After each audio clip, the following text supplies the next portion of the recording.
Hello dear students, I welcome all of you to Respire classes. In this lecture we will continue our discussion on electrostatics and today we are going to discuss electric field due to a wire. Okay, let's start the session. देखिए बेटा, यहाँ पर आप देख सकते हैं इस diagram में एक वायर लिया हुआ है, यहाँ पर एक वायर ली हुई है मैंने, और ये जो वायर है ना, it is a thin wire and it is uniformly charge, यानी हर बराबर लेंथ पर इक्वल चार्ज डिस्ट्रीब्यूटेड है और इसका जो चार्ज पर यूनिट लेंथ है वो गिवन है लैम्डा। ठीक है ना। अब हमसे पूछा गया है इस वायर से यहाँ पर परपेंडिकुलर डिस्टेंस दूर आर, इस पॉइंट पे हमें बोलना है इलेक्ट्रिक फील्ड कितना होगा।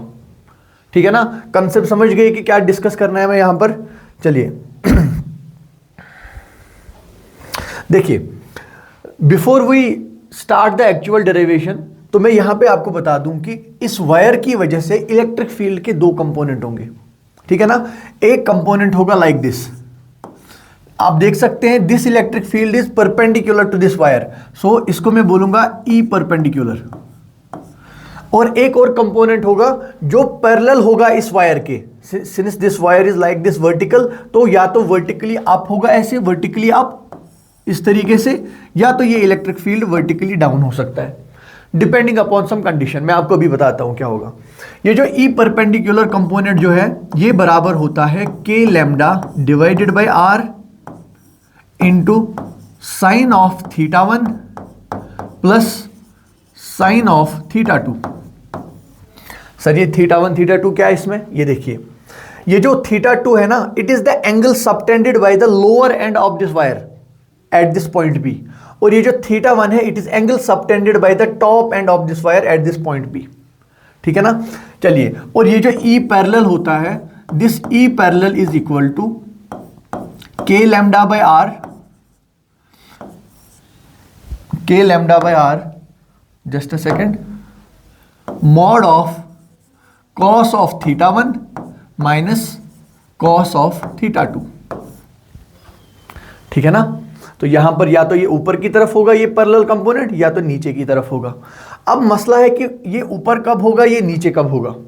ठीक है ना। यहां पे मैं आपको लिखा देता हूं ये पॉइंट कि अगर ये जो वायर हमने ली, देखिए इस वायर के दो पार्ट्स हो रहे हैं। किससे दो पार्ट्स हो रहे हैं? इस पॉइंट पी की वजह से। इस पॉइंट पी से जब मैं परपेंडिकुलर यहां पे डाल रहा हूं तो इसके दो पार्ट्स हो रहे हैं। I am saying that if lambda is positive, यानी if lambda is positive, lambda positive होने का मतलब क्या है कि चार्ज पर यूनिट लेंथ इस पर पॉजिटिव है, यानी इस पे यूनिफॉर्मली पॉजिटिव चार्ज डिस्ट्रीब्यूट किया गया है। और ये जो ऊपर वाला पार्ट है, ठीक है ना, ये टॉप वाला पार्ट, लेट्स से मैं इसको बोलता हूं L1 और इसको मैं बोलता हूं L2, यानी इस हिस्से को मैं L1 बोल रहा हूं और इस बॉटम वाले हिस्से को L2। अगर चार्ज पॉजिटिव है इस वायर पर और ये टॉप वाला part L1 greater than L2, अगर L1 ग्रेटर देन L2 है, तो ये जो E पैरेलल है, this E parallel will be downwards, will be downwards. ठीक है ना। तो अगर ये L1 ग्रेटर देन है L2, तो यहां पर जो parallel component of electric field है इट विल बी डाउनवर्ड्स। और अगर वाइस वर्सा, सेम चीज मैं आपको बोल रहा हूं, इसका उल्टा हो रहा है। क्या उल्टा हो रहा है? Lambda is positive, lambda is positive and L2 is greater than L1। अब जो ये बॉटम वाला पार्ट है ये ग्रेटर देन है इस टॉप वाले पार्ट से, तो यहां पर जो E पैरेलल होगा it will B upwards. So I will write here E parallel is upwards. ठीक है ना। और इसके बाद जैसे ही हमें ये दोनों कंपोनेंट मिल गए तो नेट कितना होगा इनका नेट विल बी समवेयर इधर लाइक हियर और it will be somewhere like here. ठीक है ना। अभी बस मैंने आपको एक जनरल आइडिया दिया कि एक यूनिफॉर्मली चार्ज वायर की वजह से electric field at A point P कैसा होता है। ठीक है ना। अब हम इसका एक्चुअल डेरिवेशन देखते हैं। चलिए देखिए,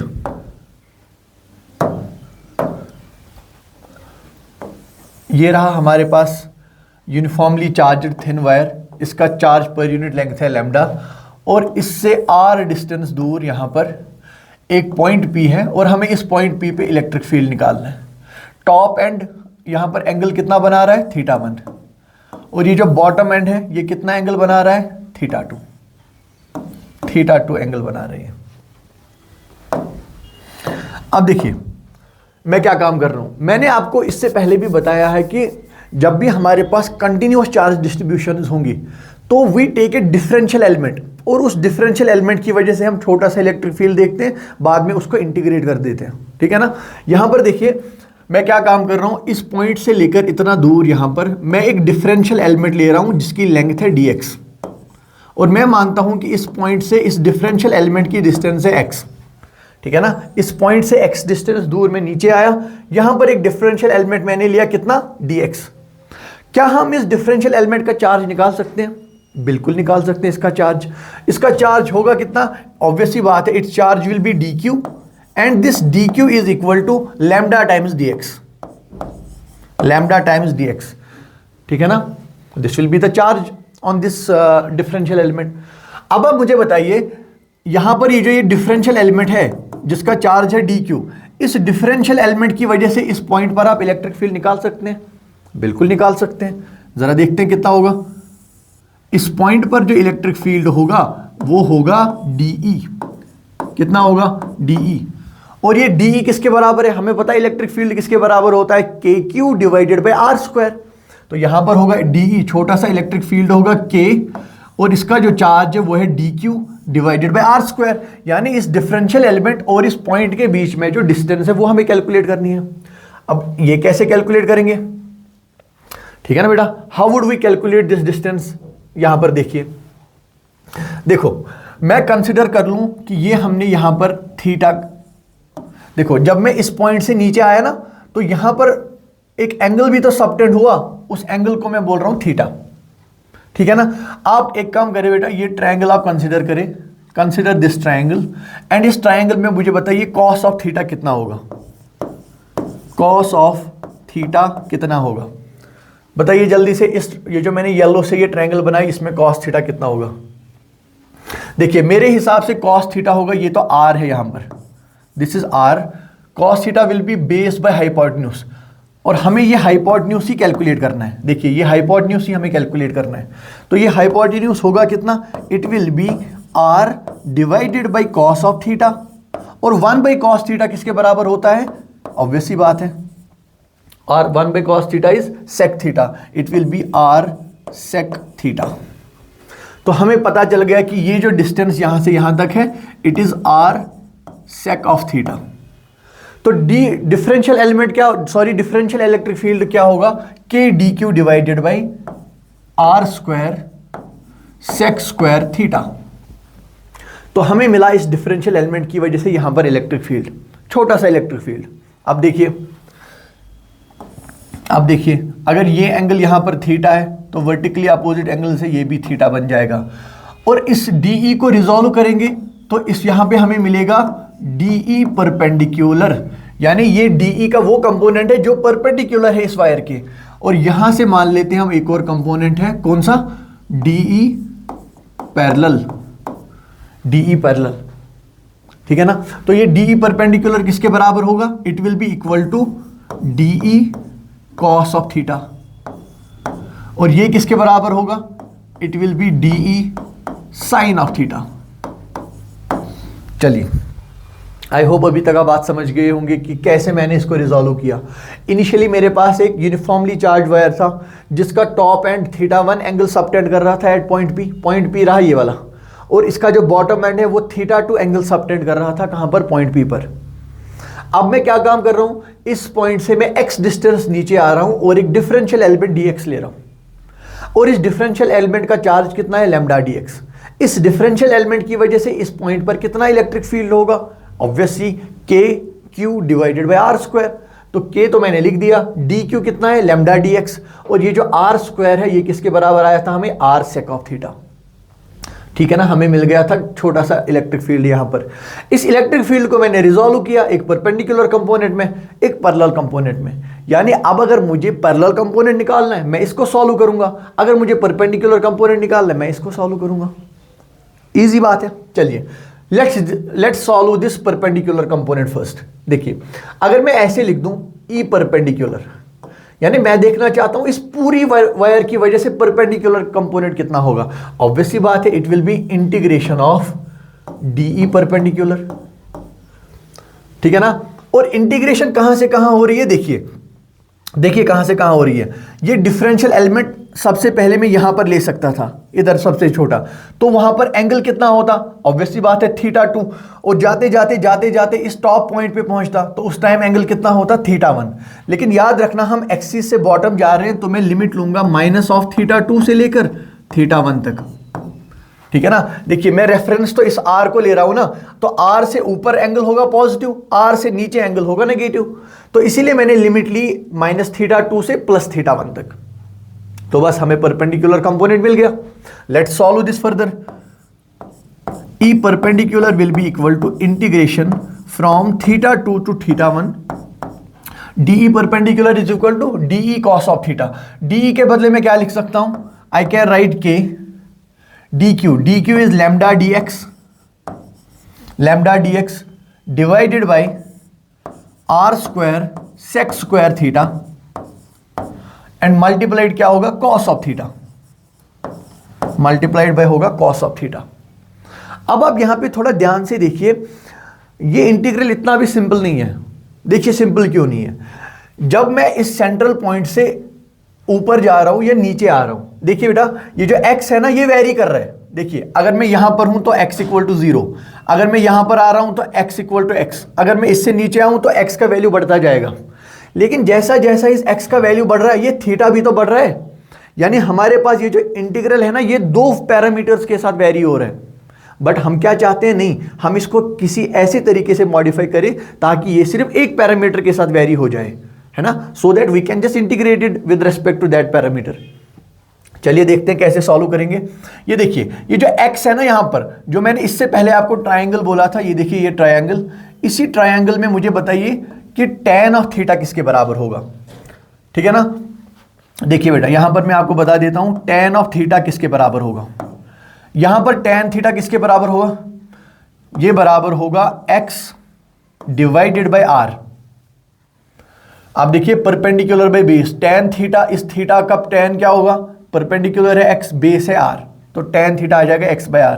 तो x कितना मिला यहां पर मुझे, x मिला r tan of theta, x equal to how much, r tan of theta. Differentiate करो x को, differentiation of x is dx, r is constant, r ऐसे ही रहेगा, and differentiation of tan theta is sec square theta and d theta. तो हमें dx का value यहां पर मिल गया, ये रहा dx का वैल्यू, और इसी dx के वैल्यू को हम यहां पर यूटिलाइज करेंगे। So we will get E perpendicular is equal to, किसके बराबर होगा, देखिए ये k और लैम्डा कांस्टेंट है, इनको बाहर ले आओ, k lambda integration of, integration किसका, dx cos of theta. dx की जगह मैं क्या लिख सकता हूं, r sec square theta d theta, r sec square theta d theta, पहले cos थीटा लिख दूं, cos theta d theta divided by क्या आ जाएगा, r square sec square theta, r square sec square theta. अब आप देखिए ये पूरा का पूरा इंटीग्रल सिर्फ और सिर्फ थीटा के रेस्पेक्ट में वेरी कर रहा है, और लिमिट कितना लिया था थीटा का लिमिट लिया था -θ2 से लेकर +θ1 तक, ठीक है ना। अब देखिए sec square theta and sec square theta will cancel out, r and 1r will cancel out, और ये r है ना ये इंटीग्रल से बाहर आ जाएगा। तो हमारे पास E परपेंडिकुलर का वैल्यू क्या बचा, ये जो E परपेंडिकुलर आया हमारे पास, देखिए ये r बाहर आ जाएगा, so we get k lambda divided by r, और अंदर क्या बचा, अंदर बचा integration of cos of theta d theta, integration of cos of theta d theta, और इंटीग्रेशन कहां से हो रहा है, -θ2 से +θ1 तक। अब इसको सॉल्व कीजिए, अब तो बहुत ही बेसिक सी बात है ये, E परपेंडिकुलर किसके बराबर है, k lambda by r, integration of cos theta is what, sine of theta, sine of theta, और लिमिट्स कहां से कहां तक, -θ2 से लेकर θ1 तक। अब लिमिट्स दीजिए इसमें, E perpendicular is equal to k lambda by r, ये बन जाएगा यहां पर sine of θ1, sine of θ1 minus sine of -θ2। We know that sine of -θ is equal to minus sine theta. तो यहां पर क्या होगा, साइन ऑफ -θ2, ये माइनस बाहर आ जाएगा and it will become plus. So we got perpendicular component of electric field. Perpendicular component of electric field. How much is it? It is k lambda divided by r into sine of θ1 plus sine of θ2. And this is our desired result. यही हम derive करना चाह रहे थे और यही मैंने आपको लेक्चर के स्टार्ट में बोला था कि परपेंडिकुलर कंपोनेंट क्या होगा इलेक्ट्रिक फील्ड का. समझ आई ये बात? आई होप ये सब क्लियर हो गया होगा आपको. तो एक बार इसको फिर से देखिए, तो इसमें कोई ऐसी बात है नहीं कि जो आप समझ ना सको. ठीक है ना. ये तो होगी किसकी बात, अभी तक हमने ये परपेंडिकुलर कंपोनेंट जो है इसका हमने डिस्कशन कर लिया. ये देखिए ये परपेंडिकुलर कंपोनेंट तो हो गया. अब इसके बाद बचा ये पैरेलल कंपोनेंट, और पैरेलल कंपोनेंट कितना है, DE साइन ऑफ थीटा. ठीक है ना. चलिए इसका डिस्कशन करते हैं. इसका भी डिस्कशन यहीं पे खत्म कर देते हैं. देखिए अब जो हमें कैलकुलेट करना है वो है E पैरेलल, और E पैरेलल किसके बराबर है, ये बराबर है DE, सॉरी ये डिफरेंशियल इलेक्ट्रिक फील्ड है, DE साइन ऑफ थीटा. चलिए DE साइन ऑफ थीटा. अब देखिए अगर मुझे कंप्लीट E पैरेलल कैलकुलेट करना है, कंप्लीट E पैरेलल, तो how much it will B integration of DE sine theta, integration of DE sine theta कहां से कहां तक सर, -θ2 से θ1 तक. ठीक है ना. बेटा मैं चाहता हूं आप ये लेक्चर अभी पॉज कर दो और ये जो डेरिवेशन है ना इसको आप सॉल्व करने की कोशिश करो. 2 मिनट में ट्राई करो वीडियो पॉज करके कि आप इसको सॉल्व कर दो. चलिए देखिए ये जो E पैरेलल है ये किसके बराबर आएगा, देखिए इंटीग्रेशन. मुझे बताइए ये DE किसके बराबर है, DE बराबर है K DQ divided by are square, और R कितना आया था हमारे पास, वो बराबर आया था R square sec square theta. R sec theta आया था और यहां पर होता है KQ by are square into sine of theta, into sine of theta. और इंटीग्रेशन कहां से, -θ2 से लेकर θ1 तक. चलिए अगला, E parallel is equal to how much, integration K, how much was DQ, DQ बराबर है lambda times DX divided by R square sec square theta sine of theta. अब फाइनल एक स्टेप यहां पर, इससे पहले कि हम ये इंटीग्रल सॉल्व करें, ऐसा लिमिट्स भी तो देना है, θ2 से θ1.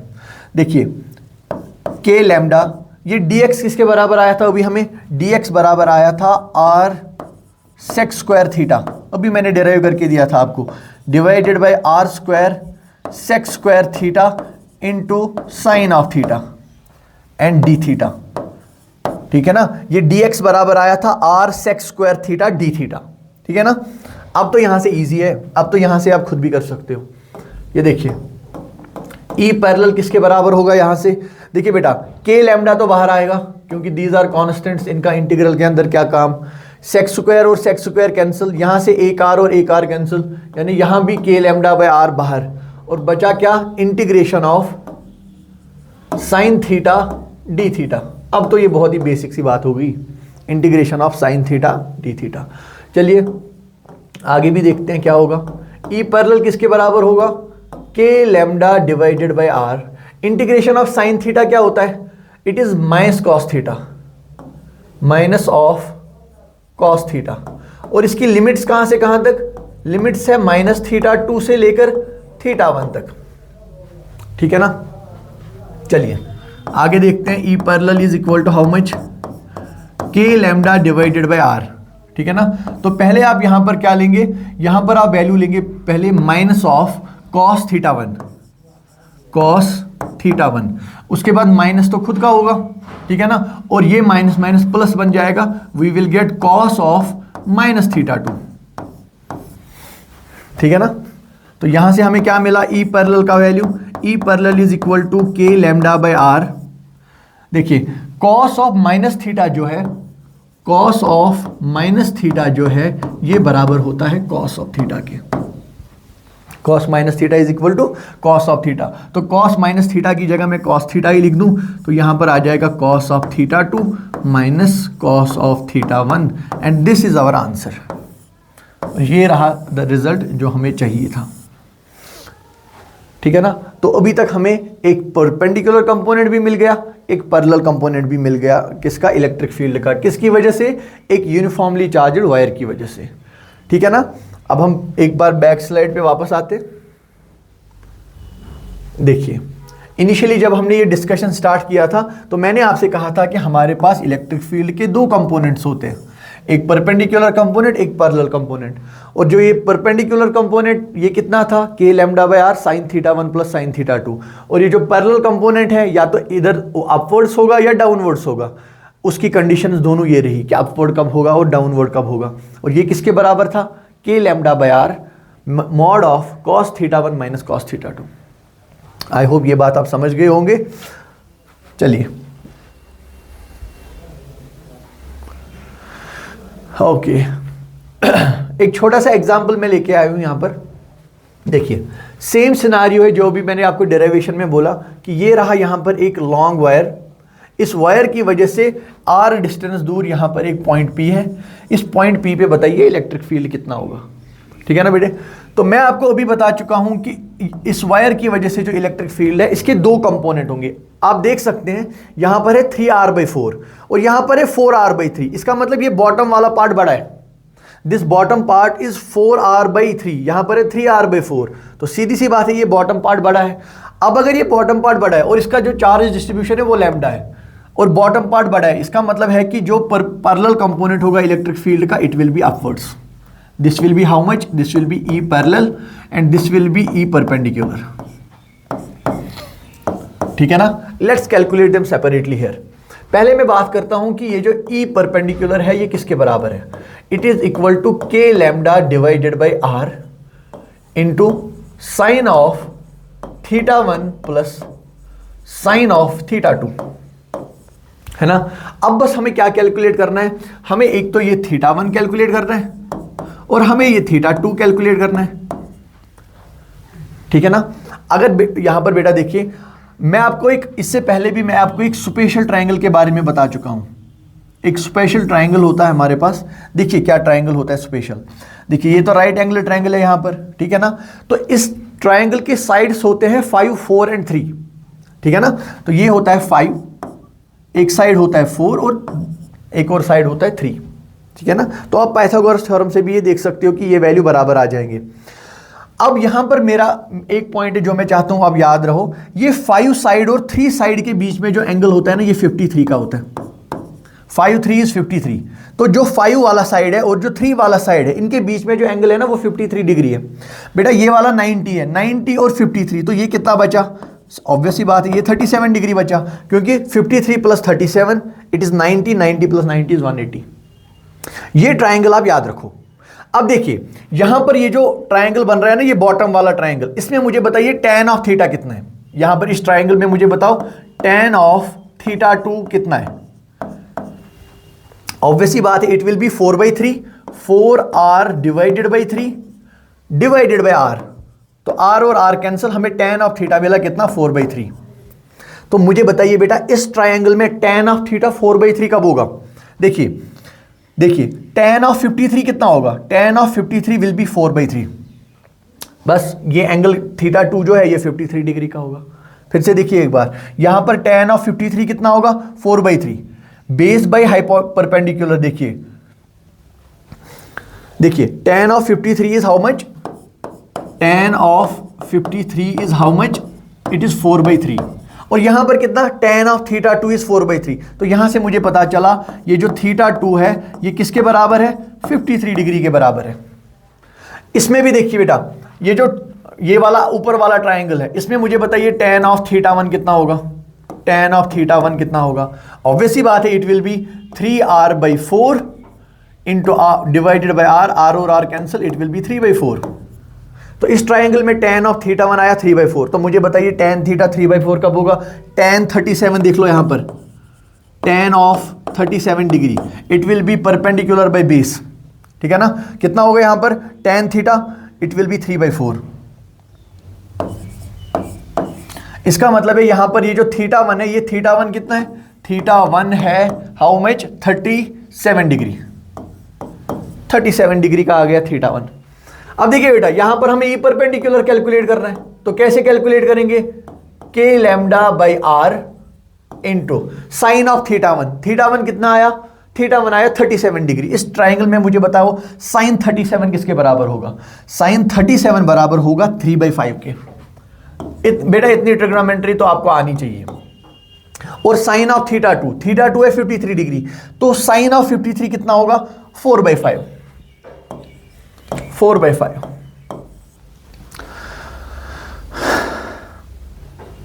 ठीक है इतना। चलिए इसको सॉल्व कर दो। ई परपेंडिकुलर कितना होगा, के लैम्डा बाय आर। इसको सॉल्व करो, it will B 4 + 3 7, it will B 7/5। ठीक है ना। और अगर मैं इस डायरेक्शन को एक्स एक्सिस मान लूं तो मैं यहां पर लिख सकता हूं आई कैप। ठीक है ना, मैं मान रहा हूं यहां पर ये एक्स एक्सिस में जा रहा है ये वाला, तो ये i cap, it will be in positive x axis ये इलेक्ट्रिक फील्ड। और इसका वैल्यू कितना आया हमारे पास, इसका वैल्यू आया 7/5 के लैम्डा बाई आर। ठीक है ना, आई कैप, या आई कैप की जगह नहीं, देखिए अगर मैं रेडियस वेक्टर को कंसीडर करूं तो मैं यहां पर लिख सकता हूं आर कैप। यहां पर मैं लिख सकता हूं R cap, it is in the direction of R vector.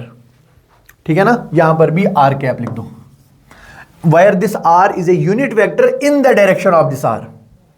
I hope आपको आइडिया लग गया होगा इस बात का। अब आता है हमारे पास ई पैरेलल।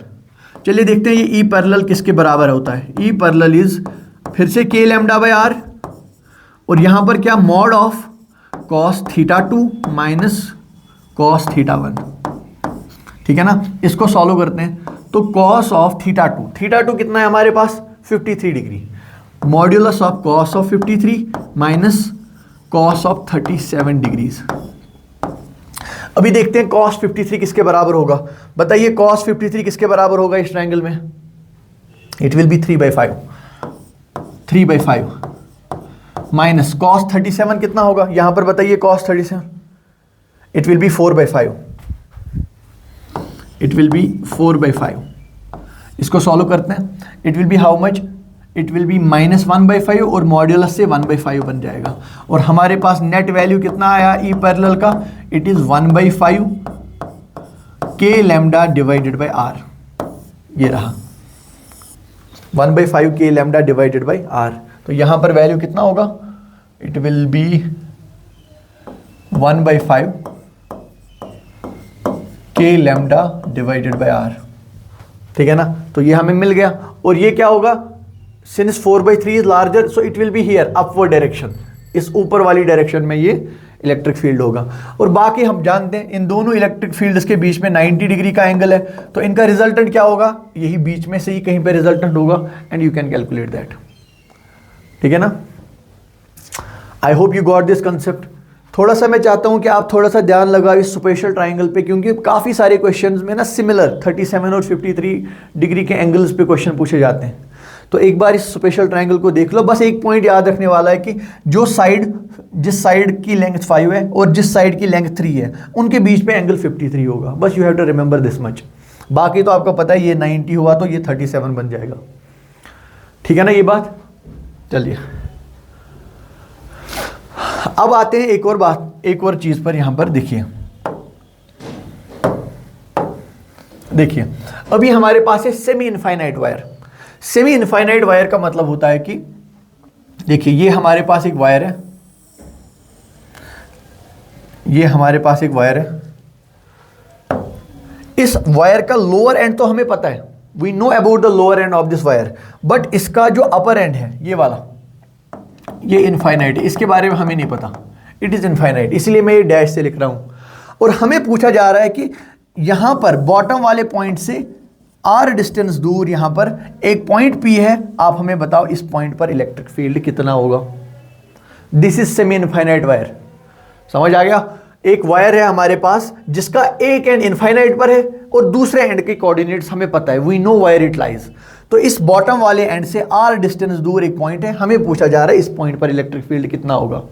सिंपल सी बात है। पहले देखिए बेटा, अगर मैं इस पॉइंट से देखूं कि बॉटम वाला जो पॉइंट है, ये बॉटम पॉइंट इस पॉइंट P पर कितना एंगल सबटेंड कर रहा है, सीधे सीधे यहां पर θ2 इज इक्वल टू 0, यहां पर θ2 is equal to 0, θ2 is equal to 0, क्योंकि आप देख सकते हैं ना बॉटम एंड और ये पॉइंट पी, देखो ये परपेंडिकुलर है एक दूसरे के, तो एंगल भी जीरो है इनके बीच में।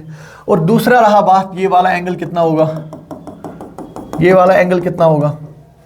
देखिए सिंस यहां से ये वायर जो है ना ये इनफाइनाइट पे जा रहा है, तो ये this angle theta one will tend to 90, theta 1 will tend to 90 as this wire will tend to infinite, this theta will tend to, देखिए क्यों, इनिशियली ये एंगल जीरो है, तो जैसे ही वायर की थोड़ी सी लेंथ में ऊपर बढ़ा दूं तो देखिए एंगल भी बढ़ रहा है। तो जैसे जैसे वायर ऊपर ऊपर जा रहा है एंगल बढ़ रहा है, एंगल बढ़ता जा रहा है, और जैसे ही ये वायर इनफाइनाइट को टेंड करेगा this theta 1 will tend to 90 degree. तो थीटा 2 इज 0, थीटा 1 इज 90। अब हमें पता है बेटा किसी भी पॉइंट पर एक वायर की वजह से इलेक्ट्रिक फील्ड के दो कंपोनेंट्स होते हैं, एक होता है परपेंडिकुलर कंपोनेंट जिसको हमने ई परपेंडिकुलर कहा था, और यहां पर सिंस लाइन ये जो वायर है ये सिर्फ अपवर्ड है, तो इलेक्ट्रिक फील्ड जो पैरेलल होगा it will B downwards, it will B downwards, and this will be what, this is E parallel. और ये ई परपेंडिकुलर किसके बराबर था, ये बराबर था K lambda divided by are into sine of theta 1 plus sine of theta 2। और ये कितना आएगा, साइन थीटा 1 कितना है, थीटा 1 तो 90 है, and sine 90 is how much, it is 1, और थीटा 2 तो 0 है, और साइन ऑफ 0 इज 0, तो ये सारा टर्म 1 प्लस 0 1 बन रहा है। So we get E perpendicular किसके बराबर मिला हमें, के लैम्डा बाय आर। अब इस ई पैरेलल की बात करते हैं। ई पैरेलल क्या होता है, ई पैरेलल होता है के lambda by R, K lambda by R mod of cos of theta 2 minus cos of theta 1। अब मुझे बताइए थीटा 2 तो है 0, कॉस 0 इज 1, और theta 1 tends to 90 and cos 90 is 0, तो 1 minus 0 is 1, so we got E parallel is equal to K lambda by R. इससे क्या पता चला हमें कि सेमी इनफाइनाइट की वजह से जो इस पॉइंट पी पर इलेक्ट्रिक फील्ड है उसका जो परपेंडिकुलर कंपोनेंट है और पैरेलल कंपोनेंट है वो दोनों इक्वल है। ये देखिए के lambda by R, K lambda by are, और हमें पता है दो एंगल्स के, दो वेक्टर्स के बीच में 90 डिग्री का एंगल है, और दोनों वेक्टर इक्वल है, तो उनका नेट कितना होगा, एग्जैक्टली इधर सेंटर से आ जाएगा, it will be √2 times K lambda by are, √2 times K lambda by are. आप ये बेटा सॉल्व कर सकते हो वेक्टर फॉर्मूला से, है ना, under root of E perpendicular square plus E parallel square plus 2 times E perpendicular E parallel cos of theta, और इनके बीच में 90 है, cos 90 is 0, it will be under root of E perpendicular square plus E parallel square, since both of them are equal तो it will be √2 times K lambda by R. इतना vector आपको आता है, ठीक है ना बेटा। तो ये रहा आपका semi infinite wire. Semi infinite wire की वजह से लोअर मोस्ट पॉइंट पर हमने देखा कि कितना इलेक्ट्रिक फील्ड होगा, लेकिन इस केस में हमें पता था कोऑर्डिनेट्स क्या है इस बॉटम वाले पॉइंट की, ठीक है ना। इसी कंसेप्ट पे बेस्ड एक और क्वेश्चन लाया हूं आपके लिए, ये जरा चेक करते हैं। देखिए ये फिर से हमारे पास एक सेमी इनफाइनाइट वायर है, लेकिन अभी इस सेमी इनफाइनाइट वायर का जो लोअर पॉइंट है ना, हमने उस पर नहीं, उससे थोड़ा सा ऊपर मैंने यहां पर एक पॉइंट पी लिया है। देखिए ये जो लेंथ है ना, this is infinite, this is practically infinite, और ये जो बॉटम वाली लेंथ है it is 3r/4, where r is perpendicular distance between this point P and this wire. ये रहा r डिस्टेंस, और ये 3r/4 है। तो हमसे पूछा गया है इस पॉइंट P पर बताइए इलेक्ट्रिक फील्ड कितना होगा। सर इलेक्ट्रिक फील्ड तो निकाल ले, इसका चार्ज पर यूनिट लेंथ कितना गिवन है, लैम्डा, ये रहा charge per unit length lambda wire का। चलिए पहले तो हमें क्या करना है, हमें ये दोनों थीटा निकालने पड़ेंगे। देखिए बॉटम वाला पॉइंट कितना एंगल सबटेंड कर रहा है, वहां पर हमने उसको नाम दिया था थीटा 2, ठीक है ना। और ये टॉप वाला point since it is tending to infinite, मैंने आपसे कहा था ये जो थीटा 1 है, theta 1 will tend to 90, as the length will tend to infinite the angle will tend to 90, the length will tend to infinite the angle will tend to 90। अब हमारे पास theta 1 तो 90 आ गया, थीटा 2 हम इस स्पेशल ट्रायंगल से calculate कर सकते हैं। फिर से बताता हूं स्पेशल ट्रायंगल के बारे में। सर क्या स्पेशल है इसमें, इस ट्रायंगल में जो 5 वाला साइड है और जो 3 वाला साइड है उनके बीच का एंगल है 53 डिग्री, ठीक है ना, और जो बचा वो है 37 डिग्री। इस ट्रायंगल में मुझे बताइए tan ऑफ थीटा 2 कितना होगा, यहां पर tan ऑफ थीटा 2 कितना होगा, it will be 3r/4 divided by this base r। R और आर कैंसिल, तो हमें मिला tan theta is equal to 3/4। अब बेटा यहां पर बताओ tan थीटा कब 3/4 होगा? मुझे तो सीधा सीधा लग रहा है कि tan of 37 is equal to 3/4। मुझे तो सीधा सीधा लग रहा है कि tan 37 इज 3/4। इसका मतलब ये जो θ2 यहां पर है इसका वैल्यू कितना है? 37 डिग्री। θ2 का वैल्यू आ गया, θ1 का वैल्यू आ गया 90 डिग्री। अब तो ये कुछ क्वेश्चन है बचा नहीं, अब तो कुछ क्वेश्चन बचा नहीं है। अब देखिए बेटा, since this upper part is larger, इसका मतलब है कि यहां पर एक हॉरिजॉन्टल कंपोनेंट होगा ऐसे, और इस लार्जर पार्ट की वजह से एक वर्टिकल कंपोनेंट होगा ऐसे, parallel component. This will be E perpendicular and this will be E parallel. Let's calculate both of them. पहले कैलकुलेट करते ई परपेंडिकुलर। ई परपेंडिकुलर बराबर होगा k lambda divided by are into cos of θ1, sorry cos नहीं sine, sine of 90 plus sine of 37। तो ये कितना बनता है? इसको कैलकुलेट करो जरा। K lambda by R sine 90 is 1 plus how much is sine 37? ये 5, ये 3 और ये 4, ये रहा 37, ये रहा 53। तो इसमें से साइन 37 कितना आता? 3/5। साइन 37 की जगह 3/5। अगर इसको सॉल्व करेंगे 5 1 जार 5 plus 3 8, 8/5। So we will get 8/5 K lambda divided by are. अब इसके बाद आता है कौन सा? E parallel. ई पैरेलल किसके बराबर है? के lambda by r cos of θ2। θ2 कितना आया था हमारे पास? 37। Cos 37 minus cos of 90, cos 90 is 0, और ये यहां पर जो है ये मॉड्यूलस है, this is mod of cos of θ2 is how much? 37 degree minus कितना होगा? Cos 90 is 0। तो यहां से हमें क्या मिला? ई पैरेलल। कॉस 37 कितना होगा इसमें से? Cos 37 it will B 4/5। So this will B 4/5 के लैम्डा डिवाइडेड बाय आर। तो ये आ गया हमारे पास कौन सा? परपेंडिकुलर कंपोनेंट, ये आ गया पैरेलल कंपोनेंट। अब अगर मुझे नेट इलेक्ट्रिक फील्ड निकालना है तो सीधी सी बात है, how much would be the net electric field? We can calculate it by, देखिए नेट इलेक्ट्रिक फील्ड कितना होगा? E net would be under root of पहले वेक्टर का स्क्वायर। पहला वेक्टर कितना आएगा? देखिए इसका स्क्वायर, दूसरा इसका square, plus 2 times E perpendicular E parallel into cos of 90, क्योंकि इन दोनों के बीच में 90 डिग्री का एंगल है। तो हमें ज़्यादा से ज़्यादा ये सॉल्व करना पड़ेगा 8 स्क्वायर डिवाइडेड बाई 5 स्क्वायर, और ये कॉमन निकालूंगा इसमें, plus 4 square divided by 5 square into, और ये रहेगा यहाँ पर k square lambda square by are square, k square lambda square by are square. ठीक है ना, यही हो गया a square plus b square plus 2ab cos of theta. Since angle is 90 degree तो कॉस 90 इज 0, तो 2ab कॉस थीटा तो गया, वहां पे बचा under root of a square plus b square. तो यहां से ई नेट कितना आएगा? E net will be how much? ये बाहर ले आओ तो के लैम्डा बाय आर तो बाहर आ गया, और अंदर क्या बचा?